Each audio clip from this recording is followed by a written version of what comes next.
one. This is fun every single time.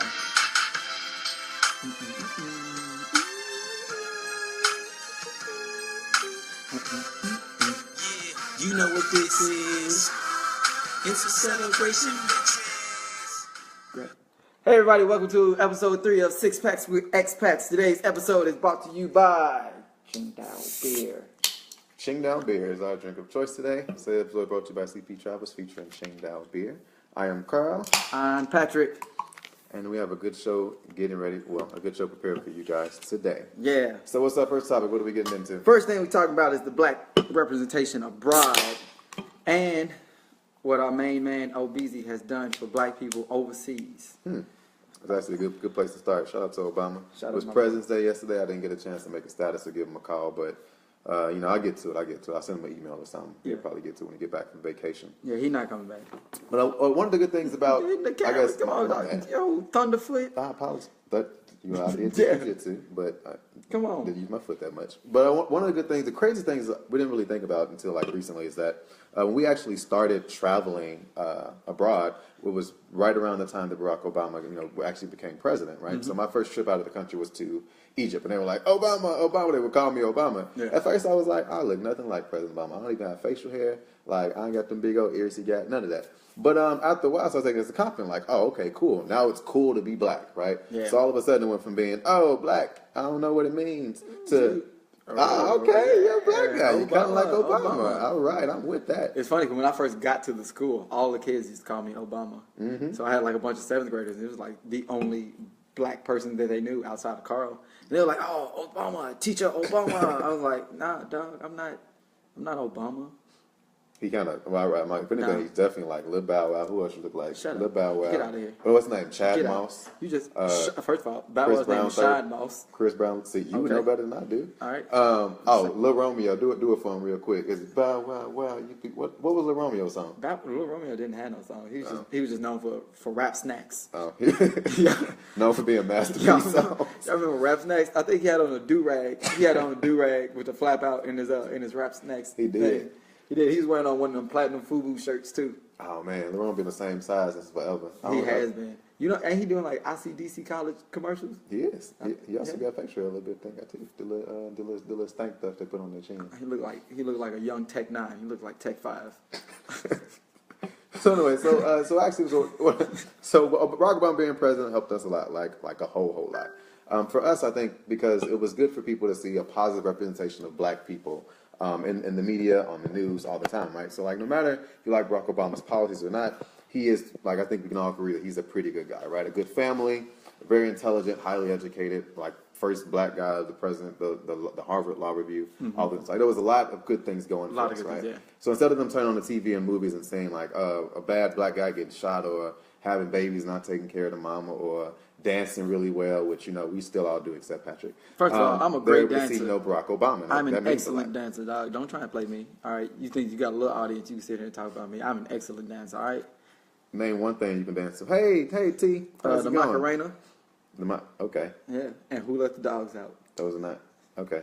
The Macarena's that's a whole entire routine dance. I was doing dances before dances was dances. I invented dancing. So, thanks you guys for tuning in. If you guys don't have any questions about travel, about what Secret Travels is, or anything that we're discussing, feel free to drop your messages right there. We'll get right back to them. Yeah, we get to them. And just to clarify, Patrick cannot dance. I can dance, and don't listen to that. Thank you, Vince, by the way. I know that my microphone setup is superior. So if you're watching on this screen, that's all me. If you're watching on this one, that's all me. If you're watching on this one, that's Carl. So Jenna Berry and Hill T, sorry about this terrible camera angle. Blame Carl for that. This is a special microphone setup that we got in Taiwan, Vince, because I know you're curious about it. What up, Shopley? Shout out to everybody that's talking to us right now. Adele, I'm glad that you're having fun listening to this. All right, to so, Alkaline. Patrick, can you tell us about one time where being black and whatever country you were in like was very evident or very real for you, or was or any kind of moment you can describe? I mean, honestly, being out here, being in Taiwan, being brown is very, very real because nobody else that looks like you.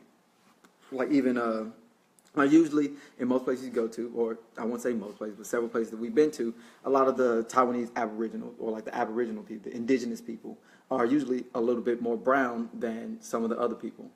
So being in Taiwan and not being around other brown people, you become very evident, or you become a lot more aware that you are brown, right? Because you stand out a lot more.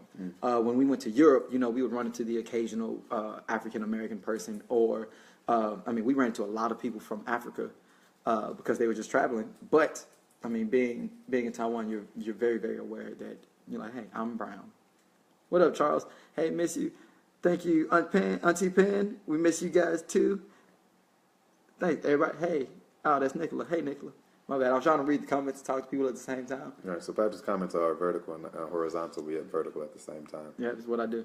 So yeah, so I think for me, being black is real evident for me, I guess, when I first started teaching, right? So I walk in the classroom and, I speak Chinese, so it was a bit easier for me to understand what the kids were saying, but they were just like, oh, sorry. So someone just brought up the question. I'm going to pause my story. I'll get back to it. So someone asked, so is being brown a good or a bad thing being there? So being brown is a great thing everywhere. It doesn't matter where you are. Being brown is great. Black is beautiful. The good thing about being here in Taiwan and being black or brown depends on which word you choose to use. But we say brown because it includes people who are not of African American descent or African descent, like they're people of color. So we use the term brown because they're usually brown. Yeah. Or we're all shades of brown. So being here in Taiwan, again, universal shade of brown. I fit in everywhere I go. Yeah, so like being brown in Taiwan, it really isn't a bad thing. I think more people here are actually curious about where we come from because we do not look African. Yeah. We don't really look like we're from Spain or Hispanic or Latino. So like they're actually more curious as like where we come from, who we are, and who we identify as. Yeah. So being in Taiwan, we kind of use our brownness as a teaching moment, right? So we actually educate them about where we come from, our history, our culture, and who we are as people, rather than being offended by every little thing that they say. Like some people really some people get offended. Really upset anytime you bring up blackness or you bring up color or anything to them. For example, one thing that I do, like you all can tell, my hair is a little rough right now. I need to hit on my barber E. But one thing that I like to do, I grow my hair out because the students always get very curious. They're like, "Oh, Patrick, your hair is different." But they notice when it grows, they're like, "Oh, your hair is so cute." Like, I'm like, "Yeah, my hair is very curly. Thank you, I know." And I'm like, "Oh, can we touch it?" I'm like, "No, you cannot touch my hair or the brown people's hair without asking. Or if you ask and they say no, you can't be upset about that." So we try to use that color to let people know. So I think it's definitely, it's good to be brown. It's good to be whatever color you are, as long as you're happy with yourself.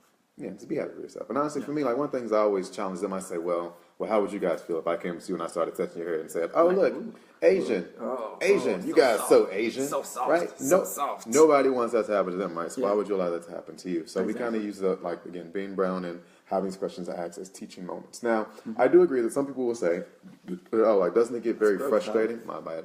Sorry. Doesn't it get very frustrating always having to explain where you are, who you're from, or this, that, and the third, right? Does that get frustrating for you? And it can get to a point where every day you're confronted with that.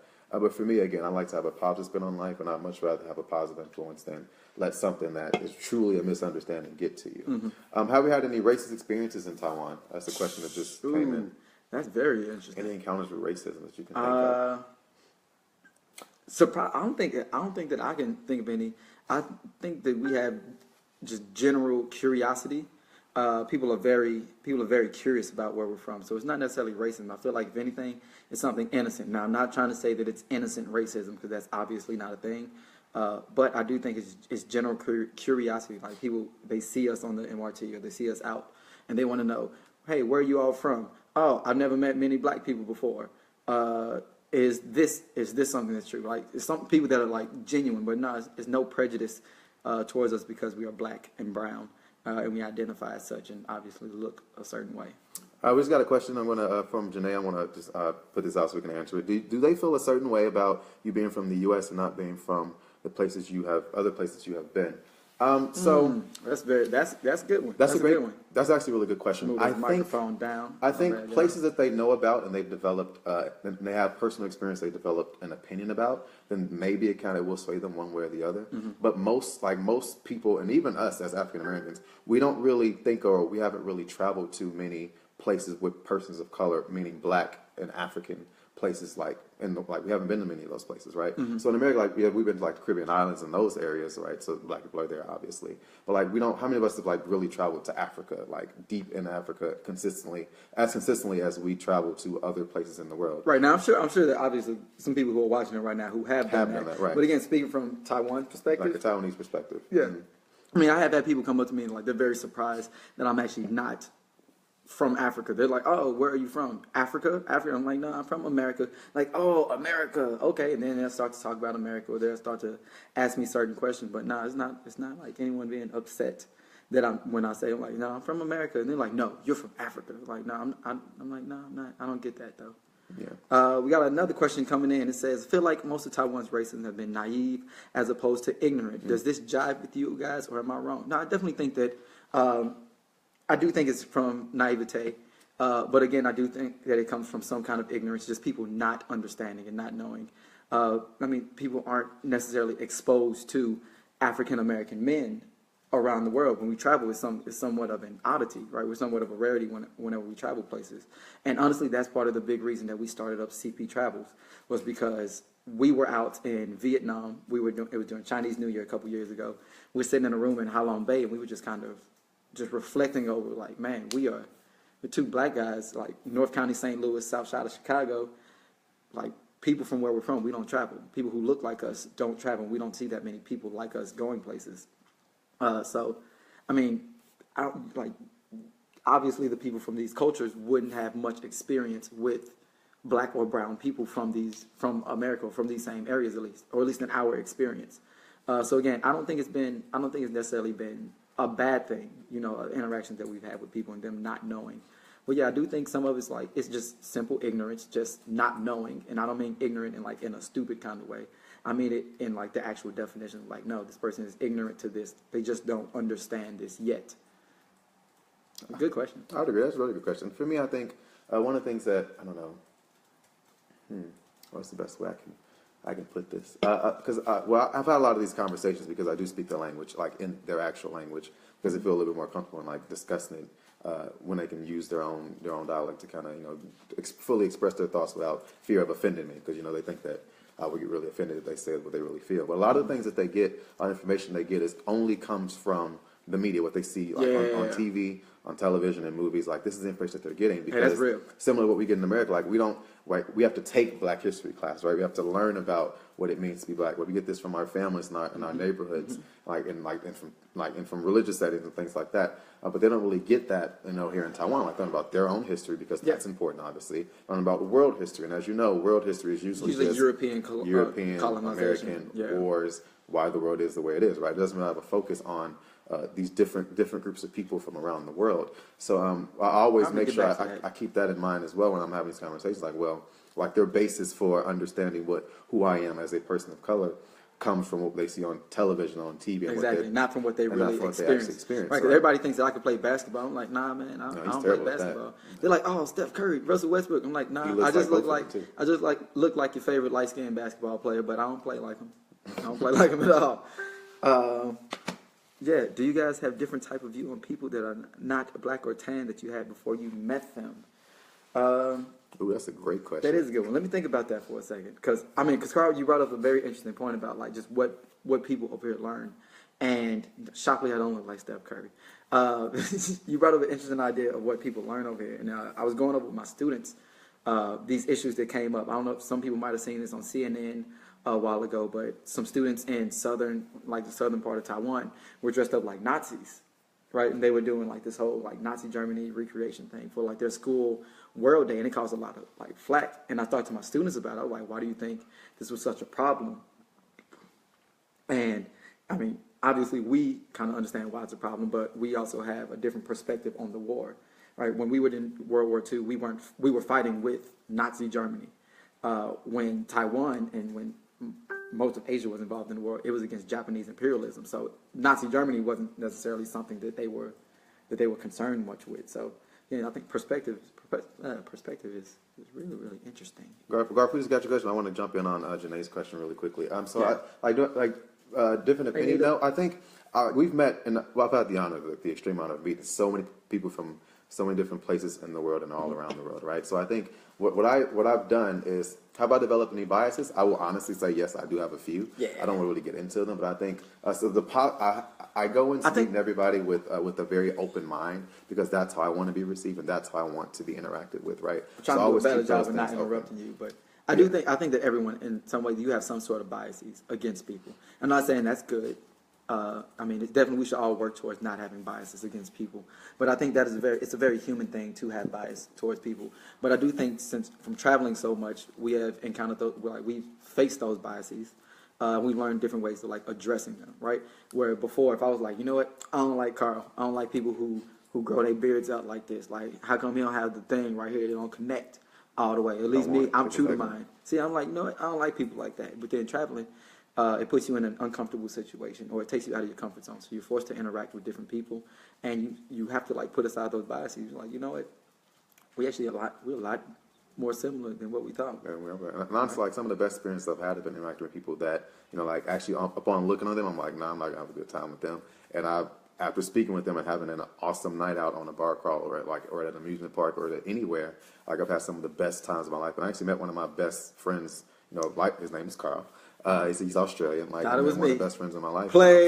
From keeping that open mind, right? So it's really important. What I try to do as consistently as possible is keep an open mind and interact with as many people as I possibly can. Shout out to Carlo. Carlo is a great dude. I like Carlo a lot. Thank you. I am awesome. All right, we got two good questions. Let's go. Let's get Carl's question. What's the strangest positive stereotype that you've experienced in your travels? Positive stereotypes being assuming based on your. Excuse me, man. These beers. Hey, so Tsingtao Beer. These are real, like they very get you gassy. We apologize for the burping, but like it's hard. I don't apologize. It's a natural thing. Like let it out. Like you got the it other in two there. 6 Let it packs. out. You hold it in, you're gonna explode. Yeah. So sorry. Go ahead. So sorry. Back to Guard's question. Positive stereotypes being assuming based on your appearance that you are awesome in a way. Yeah, a lot of people think that I'm a great basketball player or that I could dance. I'm not good at either one of those. He's not. Like I've had someone tell me like, wait a second. No, I take that back because earlier I did say that I was a great dancer. The Macarena. Shout out to me. Y'all want to see me hit the Macarena.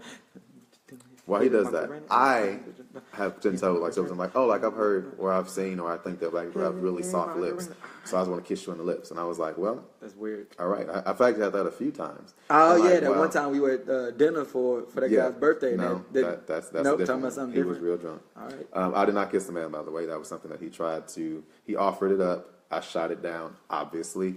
Patrick encouraged it a lot. I did. I did. It was his birthday. I think he wanted to kiss. Why didn't you kiss him? It was his birthday. Why don't you kiss him? Because according to the video, he wanted to kiss you. Don't make me post the video. I'll put the video up there. I'll put it up there. I'm okay with you. I don't want you to embarrass him like that. It's okay. He got shot down. No, it's okay. He had cake on his face. You couldn't even see. Women. He had cake on his face. By the way, I'm still looking for Mrs. Wright. So Mrs. Wright wants to shoot me an email. Carl at not gonna tell you. Hey, Mrs. Wright, if you show up, make sure you swipe left though. We just learned what that meant today. We just learned what that meant. So wait, this is a real question. If anybody's watching this and you can answer this, right? The only thing, if you swipe left, is this swiping left? Because it makes the picture go that way, or is it this swipe? Because like my finger's starting on the left and I'm swiping towards this way, or is it the direction of the swipe? I don't understand that. So if you can answer that question for us, please let us know. I feel like they should just have like a simple button situation, like a green for yes or like a red for no or something. Too hard. So Vince's question: how would you rank Asian countries based on their acceptance perception of persons of color?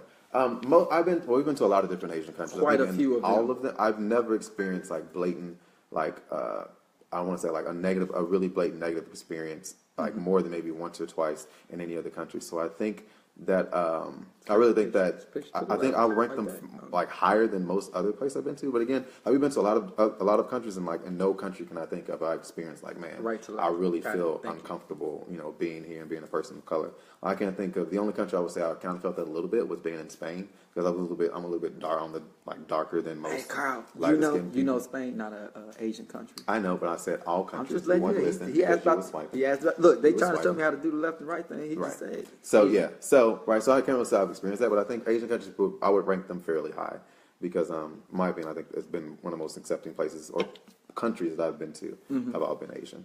They've been very receptive to us, and yeah, I agree. I mean, I don't think that it's like a way to like rank to say like, oh, this country hates black people or hates brown people, and then this one, they like them a little bit, and this one like, yeah, why don't you do it the opposite way? I should have done it this way, and then built up, whatever. You know what I'm trying to say? But yeah, I don't think I could really give it a ranking system like that, because I don't think any country itself is prejudiced against a certain type of people. I mean, except for Except for, I mean, obviously some stuff that's going on in America right now with the politics. But again, that doesn't mean that all Americans are prejudiced against certain type of people. It just means that certain orange-colored people are. All right. So, Janae, how has your experience of trying different foods been? It's been great. Food's delicious. I think there are some, like, there's a thing in Taiwan called stinky tofu, and it's called stinky tofu because it stinks. It smells like it's the inside literally of somebody's butt. it's like, tofu, but it smells stinks. bad. It's called stinky tofu because it stinks. Yeah, they take like it's like fermented cabbage. Yeah. Yeah, it's like sits in like fermented cabbage for a while, and then like, tofu is very spongy, so it just absorbs all that stank. Excuse me. It absorbs that stank, and apparently it tastes really good. I don't know, but because I can't get over the smell. Right, Carl and I, we have very strong stomachs, but we also have very sensitive noses. So it's hard sometimes to get over the aroma, the odor, if you will. True story. You can only breathe out of one nose. It's true, yeah. We only have one nose, so I mean. And one nostril. One nostril, yeah. Yeah. Yeah. Unfortunately, You are Nostradamus. See what I did there? that was lame. You so whack for that. Could somebody please teach him that it's not. What is he doing? A drum solo over here? You like SpongeBob when they were doing no, that was Patrick when they were doing the Krusty Krab. Yeah. The Krusty Krab concert. Patrick had that whole like 20-minute drum solo. Get out of here. Get out of here. No, it's You are welcome. You are welcome. So yes, I mean the food, the best food I've had, some of the best food I had has been in Thailand. So you haven't been to Thailand, hit us up. We can organize a cheap package for you there anytime during the year. Super cheap. We've been there like many times for the food, for like $3 massages. That's not food, but you know what I mean. The food is delicious. Japanese food is good. It's good. Ramen noodles. Yeah. Sushi. It's not really. You just call it. It's just ramen. Like ramen is. Like, well, you got to break it down. You don't really know if you say ramen. They know what ramen. Y'all know what ramen noodles is. You go buy you a 10-cent cup. They know what. That is not Japanese food. That's not. American That is not. But again, they know what ramen. They know noodles. what ramen is. Don't be belittling the intelligence of our viewers and listenership. I think you just did it by bringing attention to it. You didn't have to. I don't think. No. See what I just did there? If you fart in a room and you don't say nothing, does it still stink? So anyway, so are there any other questions that you guys have? Because you guys have about that. So we're going to move on to our next. You ain't let me talk about my favorite food. What is your favorite food? I don't know. Crab legs. But that's not really a food from So in Taiwan, Janae, something we can do, like there's this is probably all over the world, but we go to a fresh outdoor fish market. And seafood market, so good. It's really cheap, and you get to choose what crustacean or what fish or what shelled animal that you want. I see shelled animal. You were doing so well. You were doing because, really well. It's because you congratulated me. I should see. This is why I don't say good things about you. But you get to choose your own. We choose our own. Like I always get a lobster. He always gets a ginormous crab, like the size of his head. Yeah, except bigger. With the extra hair, and like we take it home. We either grill it. We grill it, or we boil it, or what have you, and it's delicious and it's fresh right out the water. So the food here is absolutely breathtaking as well, as well as the views. It's great, but honestly, going around trying all other kinds of foods is so good. It's so good. Where can you buy these T-shirts? Again, if you want to buy the shirts, you can visit our website, it's right here, www.cbtravels.com. You can see it this way. You can see it on this one right there. They got to see it on all three of the cameras. cbtravels.com. We have a shop tab that you can go there and you can buy. But yeah, going to other places, trying new food is one of like the best experiences that you could do when you travel. Yeah. So again, I want to wrap up because I know I see that Marquise has just joined us. I kind of want to get your opinion on this. If you can just chime in really quickly. Shout out to Marquise, by the way. Marquise just published his, I think, what is it, second, third, maybe fifth book of poetry. I don't know. But if you don't, find Marquise on Facebook. Subscribe to his statuses every day. That's how I stay informed. Honestly, on everything. Man, always well informed. Always very well written. And they're very funny. They're very funny too. So very funny guy. So Marquise, one of the things we were talking about is how President Barack Obama being president during our current 7 to 8 years of travel has had a positive impact on us and has helped us in our travels because having the president of the best country in the world and the most powerful country in the world was a black man, and us being abroad during that time kind of put us in a positive light. No, I don't even make no jokes. Right. I'm talking about President Barack Hussein Obama. Okay. So our next topic is other countries with black presidents as well. I mean, obviously. Yeah. How to avoid overspending when traveling abroad, right? This is a really big question, right? So how do we budget? How do we make budget traveling a reality? What do we do to do that? Easiest way to make budget traveling a reality is to be broke. If you don't have it, you can't spend. No, I'm joking. A little bit. But no, I'm joking. So if you really want to go on your budget travel, part of the research. You have to research in advance what you want to do, or find travel planners to do it for you. But honestly, it's a little bit of, what's the word I'm looking for? Willpower. Yeah, it's a little bit of willpower. You go out, you have to realize you don't need everything when you go out. Finding deals. If instead of staying in a hotel, you can stay in a hostel. All right, a lot of hostels get a very bad stigma around the world. Like, they think that, oh no, I can't stay in a hostel. I'm going to stay in a hotel. No, hostels are great. Hostels are absolutely amazing because, like a hotel, you can get your own room. You can have a private suite. It'll cost a fraction of the price. You're around a ton of other people who are just doing the same thing as you, traveling, visiting the place for a little bit of time, and they want to see the best things. Most of the time, hostels will hook you up with tours. They will hold your luggage for you. They can extend your stay for extra days at a fraction of the cost. Bar crawls. If you're trying to go out, you go in any place and you want to go party and you want to go see some places, just go to the front desk at a hostel, ask them if they have any bar crawls. Usually they give you like a little bracelet. You pay $20 max. You could go around to like 4-5 different bars, clubs and stuff. They give you drink discounts or free drinks all night. Yeah, so definitely, I would say one of the easiest ways of saving money when you travel, staying in hostels. So one of the things I was actually talking about the other day with a client that I called in, asking us to make a package for them. Was one of the things like, what do I need to pack, right?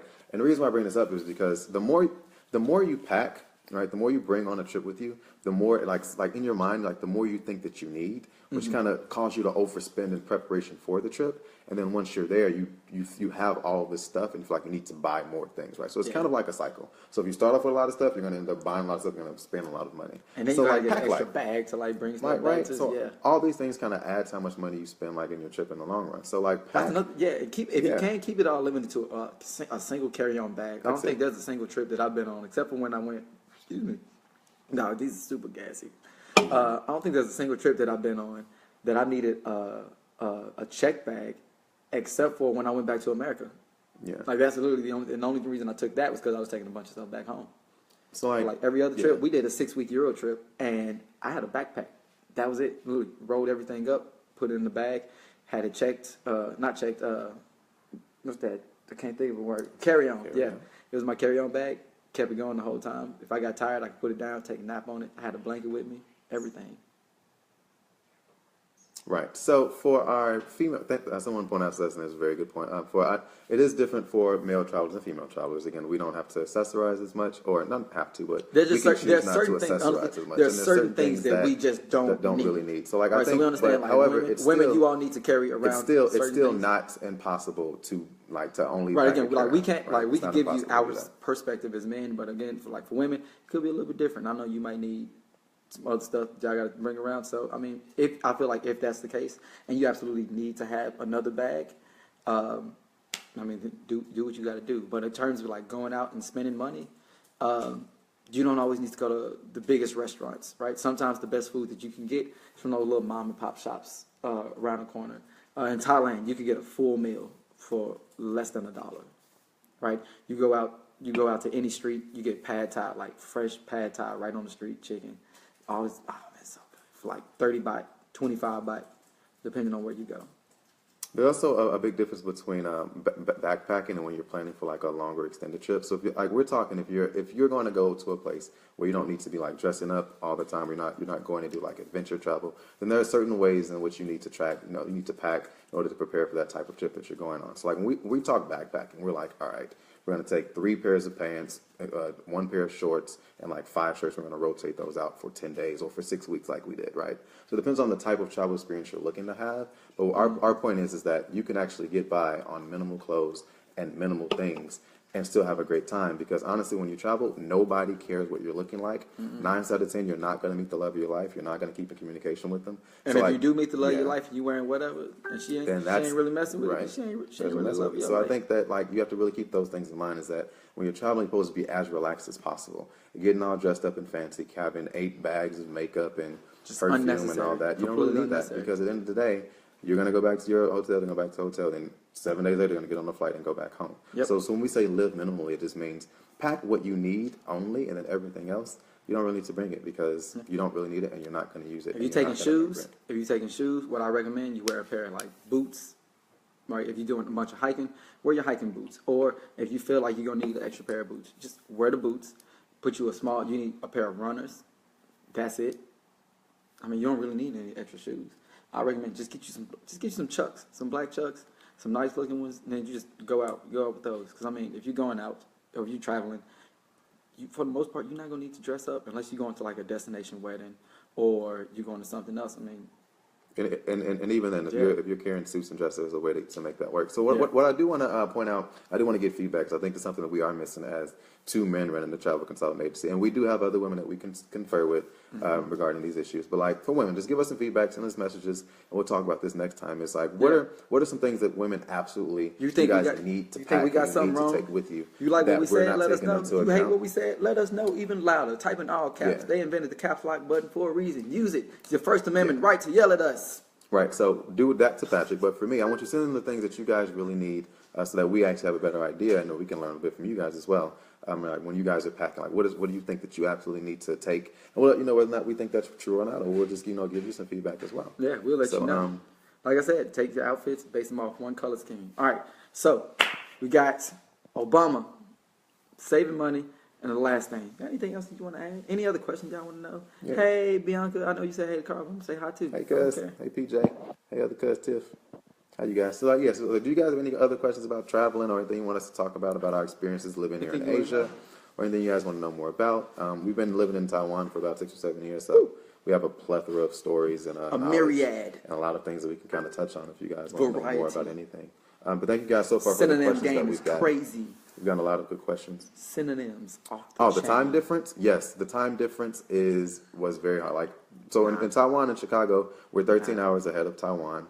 We're 13 hours ahead of Chicago. We're 12 hours ahead of everybody out on the East Coast, and 15. 12 hours? We're not. 13 hours ahead of everybody on the East Coast. So I mean, 14 in the Midwest, right? Mm-hmm. So it's daylight saving time. It gets you every time. Shout out to Ben Franklin. Yeah. Like it's quite. Well, here's what I'm saying. Like it takes about 3 to 5 days to get adjusted to the time difference, and then I think that depends for you. It depends on the person. That depends on who you are. And after that, it's good. Okay. Good tips for like dealing with the time difference though is knowing what the time it is and the places you're going. Setting your clock accordingly. If you're getting on the plane, you know it's going to be a long flight. If you're coming from America to Taiwan or wherever, and you know it's going to be like a 15-hour flight or a 12-hour flight or what have you. Set your phone or your watch or whatever to that time, and then go to sleep when it's nighttime there. I found that helps a lot with the jet lag. Sometimes you got to stay up. You got to stay up on the flight, watch a couple movies, do some work, read a book, walk around, brush your teeth. And also, like, as it pertains to the flight, so if you have a 15-hour flight, right? So, and your flight leaves at 6 a.m. So what I would recommend is that you really you go to sleep at the time you would normally go to sleep back at home. 15-hour flight, maybe you go to sleep 10 hours into the flight, you sleep for 5 hours, and you wake up. Something that really helps you go to sleep on flights, I know this may sound crazy, but it works. Melatonin. Drinking red wine. You get free wine on international flights, right? You get you get 1 or 2 free glasses. Mm-hmm. So I suggest taking 2 glasses of red wine with your meal. After you eat your meal, you have a good meal in your stomach. You got like 5 hours left before you land. You will knock out. Now, also, everybody doesn't drink though, and everybody cannot drink. I got some young people watching me. Hot water. But I mean, I think on planes you don't really want to drink the hot water and stuff. They don't always clean them tanks out. You got to be a little cautious. Do your research. If y'all flying certain airlines, make sure they clean them tanks out before you start drinking the water and the tea and the coffee and stuff. But I would say get you some sleeping pills. Melatonin is really helpful. What else? I just eat a lot too. You can also eat, but yeah, if you do want a little bit of red wine, it never hurt. Or stay up really, really late the night before. True. Get like an hour's sleep, get to the airport, get everything get taken care of. When you get on the plane, you might sleep the entire flight. You might. I've done that several times. So also willpower can help you go to sleep too. But True. Yeah, I mean, adjusting to the time difference, I think it always depends on where you go. That's why a lot of times we plan our trips and we try to have like that first day, we're not doing anything major. We're kind of like hanging around one general area so that if we do get tired, we can get back to the room with enough time.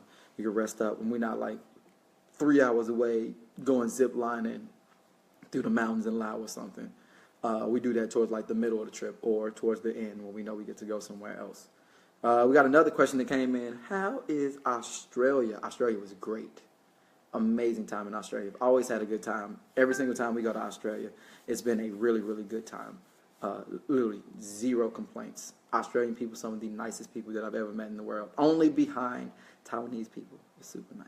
Melbourne, great music. Melbourne. Amazing food. Melbourne. Great people. But the One fun fact about Australian drinking culture, and maybe in other places in the world too, but I in love Australia this. is like it's Love a thing this. where so we went out with a group of people, and it's basically it's a good way to build camaraderie, right? So basically it was like 9 of us. So each time it rotates, right? So one person will buy a round, then that's it. The next person What up, buys a Chisholm? round, then that's it. So we had 9 different rounds, right, Yeah. at one time. But the thing, like, it sounds you expensive, but it's not. It's not because because you're just buying a round. Right, you're just buying a round, for your buds. But then everybody else buys you a round. So you may pay for one round of 9. You but pay by for the one end of the round, night, but then you get 9 probably drinks. had 9, 10, 11, 12, 13 drinks by the night because everybody else Because is going around everybody's around. buying around for each other. Yeah, Yeah. it's actually a really, really good drinking culture, and it does build up a very strong sense of camaraderie. Safe drinking culture. Safe too, drinking, 'cause exactly, You're always yeah. drinking with friends. Yep. If somebody knows that you're getting like doing too much, you're like, hey, you know what? We gonna only get 8 of them this time, so everybody gets a little bit more. So we're going to take one more question. I think this is a really, really good question. What's something you guys are afraid of in regards to traveling abroad? That's not something I really thought about. I've never been really afraid of anything. Cause like I feel like this is gonna sound bad if I answer the way I want to, because I'm not really afraid of traveling abroad. Like when I go places, I'm not worried about anything. I'm not nervous. I feel like some people be like, oh yeah, losing my passport. What if my bags get stolen or lost? Or what if I lose all of my stuff? Or what if somebody robs me or like takes my money or something? I'm like, those are all like real fears. Like we were in Morocco. I think Carl, you weren't feeling well, so you didn't go out. But Morocco, if you don't know, Marrakesh, they got this Medina, and the Medina's kind of like a maze. And like in the middle of the maze, they have these tanneries. The tanneries like this big thing, but like if you don't know your way through the Medinas, you could get lost really easily. So this guy was trying to like show me and our other friend who was with us how to get to the tanneries, the leather tanneries. And as we were doing that, I was like, you know what, I'm getting an uneasy feeling about this. I feel like something's up. Turns out the guy was trying to mug us. So we turned around and we left. He ended up like following us, cornering us in the corner, but like we got away. But again, like that's not something I really worry about when I'm out. I think the only time I've been nervous was when I think about going back to America. I mean, that's just me. Like it's funny. Like I'm not afraid of traveling abroad. I'm afraid of traveling domestically. That's when like things happen, because when I'm abroad, they're not afraid of me as a person, right? They're curious about who I am. They might say something that I feel is ignorant or naive, but again, it's not something that I'm like, man, I fear for my life when I go back. And I'm not saying that I'm going back home like I'm afraid of going back, but again, that's the only thing that I'm like that makes me nervous is thinking of going back to America and being in that environment where they're policing people who look like me, right? Whereas I could go anywhere else in the world and they're somewhat accepting of me, right? No one's going to be afraid of me. I'm 5'7". I weigh 135 pounds on a good day. Very good day. That's actually a really, really good day. I got to have like a couple rocks in my pocket. So for me, I guess the answer is a little bit more, I guess, kind of like Patrick. There's nothing I can think of off the top of my head that I'm like, well, I'm afraid of that, or I don't really want this to happen, or I wouldn't know what to do. And like that may be because I've traveled so much that I've encountered a lot of bad experiences, but I don't really view them as bad because I've learned so much from them, which has made me a much better and a much smarter traveler now than I was before. But I can think one thing that I really didn't like that I really am afraid of happening again was having bed bugs. I didn't know what bed bugs. I didn't know what they were at the time. In Thailand. This had to be before I got here. I had bed bugs in Thailand, and it was one of the worst experiences I ever had in my life. Since then, I learned how to research and get better accommodations in every place that we stay. That's my forte. I can find that. Hey, Carl is excellent at finding places to stay. my thing. When we're planning trips, I don't even look at that. I find all the stuff to do.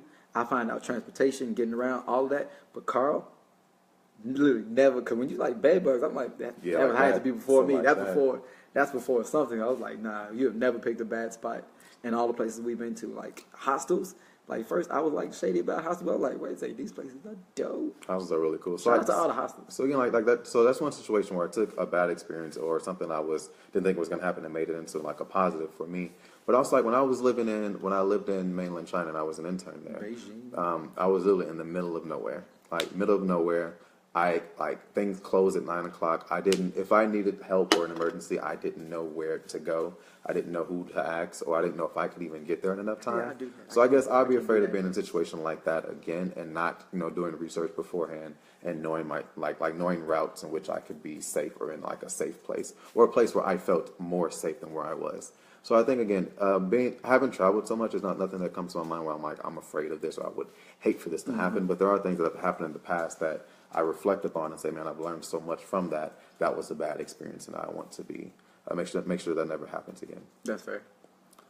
So again, thanks you guys for tuning in. I think today was a really good out. show. We really like taking questions. We'll actually headed to the Philippines tomorrow. Yeah, so we'll be in the Philippines. Well, I think we might have time for maybe one more pie.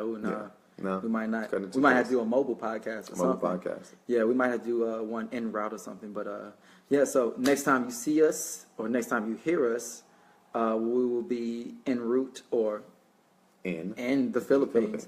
We'll be there for the long weekend that we have out here in Taiwan. So we'll be reporting live from beautiful, beautiful Cebu or Dumaguete or Bohol or that other place that we're going that I can't think of right now. So, Siquijor Island. So everybody, it's been great. Thank you all for watching and listening. Those of you listening to us on iTunes right now. But we should start with the C. Yeah.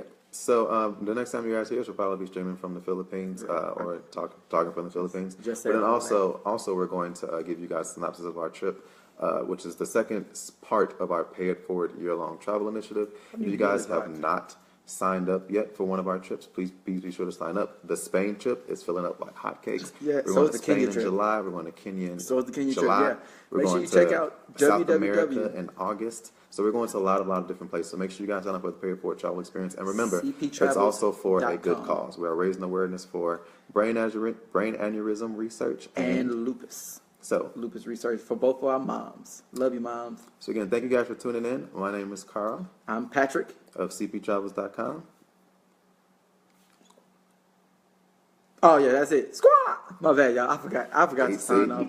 Also, somebody let me know. Hey, real talk. Somebody comment on this and let me know what's the difference between a Millie Rock. Is my thumb supposed to be out or is it supposed to be tucked in like this? I don't know. When I'm trying to Millie Rock on every block, I want to make sure I'm doing it right. Is it thumb up, thumb out? Let me know. Thumb down. See you guys. See you.